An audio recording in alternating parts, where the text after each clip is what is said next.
I think it's becoming time to ask ourselves, is Hilton Head, South Carolina, the new danger zone in the United States? Now, of course, Florida has this reputation. Animals that'll come out and eat you, our state bird being the mosquito, and all sorts of stuff, sharks, alligators, all that. South Carolina does as well. And in this particular area of Hilton Head, there's been a lot of incidences recently. Multiple gator attacks. A woman just died there from a gator. Now, shark bites man wading in waist-high water in South Carolina, off South Carolina Beach Resort. The shark attacked the 60-year-old man off of Hilton Head Island, where 2 years ago, a shark also bit a lifeguard who was checking water conditions in the shallows. Several species of sharks swim in the waters off the coast of South Carolina.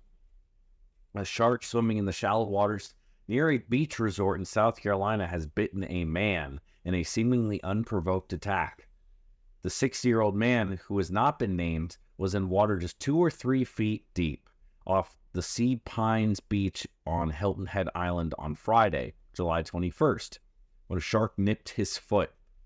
Shore beach service personnel helped the man back to land. The paramedics attended the scene. At the time of the bite, the man was approximately waist-deep water.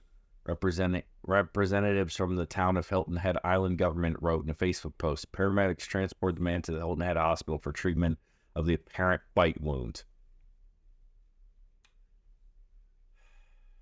Just reading this seems like the most, oh my God, a shark bit me.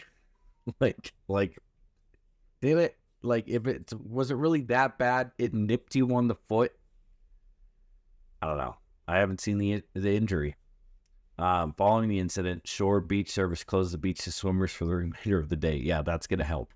Because sharks don't just swim up and down the beach. Species of sharks involved in the attack is unknown, although several different species are found in these waters, including relatively small coastal species, the fine-toothed, black-nosed, and bonnethead, among others, and largest well-known species such as tiger sharks, great hammerheads, great white sharks. Sharks are found several miles from the shore, and are mostly found several miles from the shore, and their numbers increase with distance from the coast. That's just not true. Where does that information come from? That is completely false. Great whites, yeah, they're probably going to be a few. They're going to be the most likely to be that way. Tiger sharks will come right up to the shore. Hammerheads eat stingrays and other sharks, and basically whatever they can fit in their mouth. Tarpon, whatever, giant fish. But they love stingrays. That's why their face is looking like that. The ampullae of Lorenzini all along their face picks up electrical currents, and it can go across the bottom of the water. It's scanning around, and as soon as it feels an electrical pulse from, a flounder or a stingray that's hidden right under the sand, it's got it. That's what they do. They'll come right up to the beach. There's a video of a hammerhead swimming like in the super, super shallows along the beach, and people are freaking out. I mean, you can tell it's a hammerhead by their fins. They look almost like orca fins, like just mini versions where they just like stand straight up. And it's just swimming along the beach, and people are freaking out. But it's like, yeah, it's not going to bite you because it's looking for stingrays. It doesn't want anything to do with people. Several miles off the beach, yeah, right. God, I hate stuff like this. Like, come on. Where are you getting this information, live science? That's just not true. Can they be found that far? Absolutely. Are mostly found several miles from shore? That's not true. A lot of them stay close to the shore. Encounters in the shallows can occur, however, and in April, a great white shark washed up on the South Carolina beach in an unusual stranding. This is the second shark attack off Hilton Head Island in 2 years. Same thing with alligator attacks. They hadn't had any for years, and then in 2019, they just started having them all the time. In 2021, a lifeguard was checking the water conditions. Was left with deep lacerations after a shark bit his chest. The rescue team took him by helicopter to the hospital where he recovered. Shark attacks are extremely rare, according to experts at Florida Panhandle, a website collecting data on shark attacks worldwide. For people that live in the United States, you're approximately 50 times more likely to die by a lightning strike and 10 times more likely to die by a firework accident compared to a, shark attack.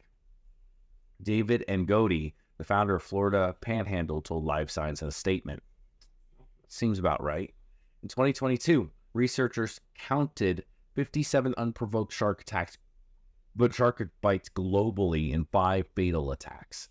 Globally. You know how many fatal snake bites there are in the United States a year? Around 5. That's it. This is shark attacks on a global scale. 5 a year, with most of these recorded in the U.S. and Australia, according to the Florida Museum International Shark Attack File. Hey, sorry, I barely had my coffee this morning. 2 non-fatal incidents occurred off of Myrtle Beach, South Carolina, where on August 15th, 2 people were bitten on the same day, where the victims received hundreds of stitches after a shark bit her forearm.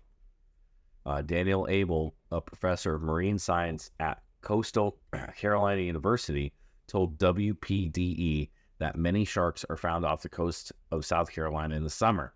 While bites are extremely rare, he recommends swimming during the day rather than at dawn or dusk, when sharks are most likely to be feeding. Don't swim where there are schools of small fish offshore. Don't swim near where people are fishing near piers, he added. Most shark attacks are a case of mistaken identity, and with sharks confusing swimmers with prey such as seals. Great white sharks, for instance, appear to have almost no interest in eating humans. Research published in June revealed for more shark-related content, and if you're not afraid of jumping in the water, here's how to watch Shark Week. They must be paid by Shark Week. That study was with the drones where they were flying it over every single day, and like great whites were like swimming around people literally 98% of the days and didn't bother them. So yeah, I mean, no way they don't want to attack us. Otherwise we'd have people getting killed all the time. Problem is, this exact problem is the same thing that's happening with every other situation. More people, and Hilton Head must be an exact situation. Like, these animals know where safe spots are and where they aren't. And if the population has exploded over the past couple of years, all of a sudden you get more people swimming there than were there before. Sharks are still going to be in that area a decent amount until one day they're not, because they're, scared off or killed or whatever. They're not stupid. Like, sharks will leave if they know that they're in danger. Like, they literally will stop coming to certain beaches or certain areas if they think they're in danger. Well, all these people are moving here, and these sharks don't know what to do.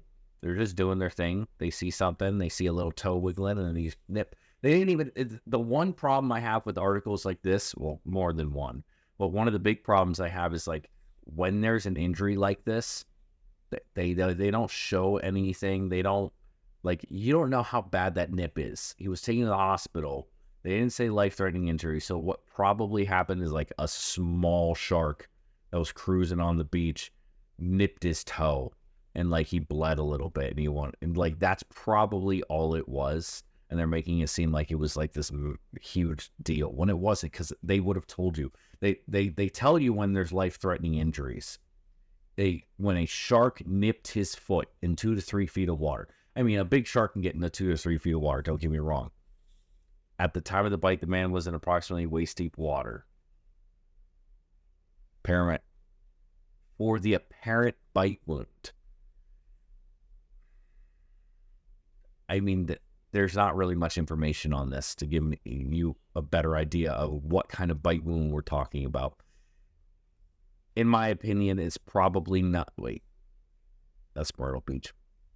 In my opinion, it's nothing more than a small shark, probably under 3 feet long, came up and like nipped at his foot as it was swimming by because it thought it was something else moving in the water.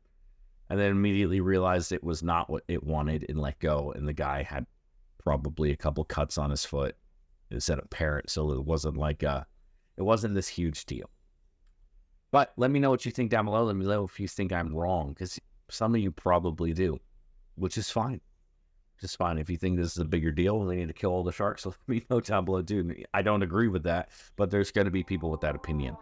I guarantee it. Like, comment, subscribe, all that good stuff. And I'll see you on the next one. Keep it wild.